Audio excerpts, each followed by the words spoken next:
Imagine, hein, tu dois choisir entre deux restaurants et la seule information que tu as, eh bien, c'est leur note Google. Le premier, 5 étoiles, mais seulement 17 avis. Le second, 4,6 étoiles, mais 3154 avis. Lequel choisirais-tu? Dis-le-moi dans les commentaires. Eh bien, si ton réflexe a été de choisir celui avec beaucoup plus d'avis, même si la note est un peu plus basse, eh bien, bravo, tu es déjà en train de comprendre ce que signifie un consensus scientifique. Pourquoi? Le fait est simple. Plus il y a d'avis, plus d'informations réelles sont disponibles et cela veut dire que beaucoup de personnes sont allées dans ce restaurant et donc que la note est plus représentative de l'expérience globale. Et en science, c'est exactement le même principe.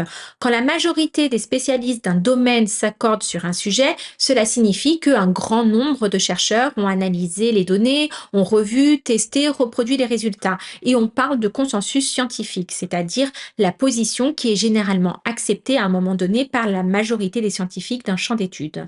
Mais attention, hein, ce n'est pas une promesse de perfection et ça ne veut pas dire que tout est compris à 100%.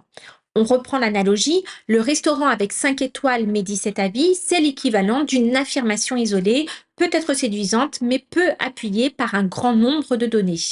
Le restaurant avec 4,6 étoiles mais 3154 avis, c'est l'équivalent d'une conclusion soutenue par un volume important de données, pas parfaite mais beaucoup plus fiable. Et en science, cela veut dire que même si tout n'est pas encore élucidé, hein, les mécanismes peuvent rester partiels, ce qui compte, c'est que de nombreuses lignes de preuves indépendantes convergent vers la même conclusion. Et c'est cette convergence de données solides et non simplement un avis isolé qui rend le consensus crédible. Mais attention, quelques précautions à garder en tête. Une grande quantité de données ne suffit pas automatiquement à garantir une bonne conclusion si ces données sont de mauvaise qualité ou tout simplement biaisées. Aussi, le consensus scientifique peut évoluer, hein. De nouvelles preuves peuvent modifier la position majoritaire. Et une note parfaite, hein, 5 étoiles, n'existe pas toujours en science. Et ce n'est pas le but. Le but, c'est la meilleure conclusion actuellement soutenable par les preuves. Exemple concret, il n'y a aucun doute raisonnable aujourd'hui que l'hypertension artérielle provoque des infarctus, des AVC et d'autres maladies cardiovasculaires, même si on ne comprend pas encore tous les mécanismes en détail. Et dans ce cas, les milliers d'études, les examens cliniques, les données épidémiologiques forment un ensemble de preuves très solides.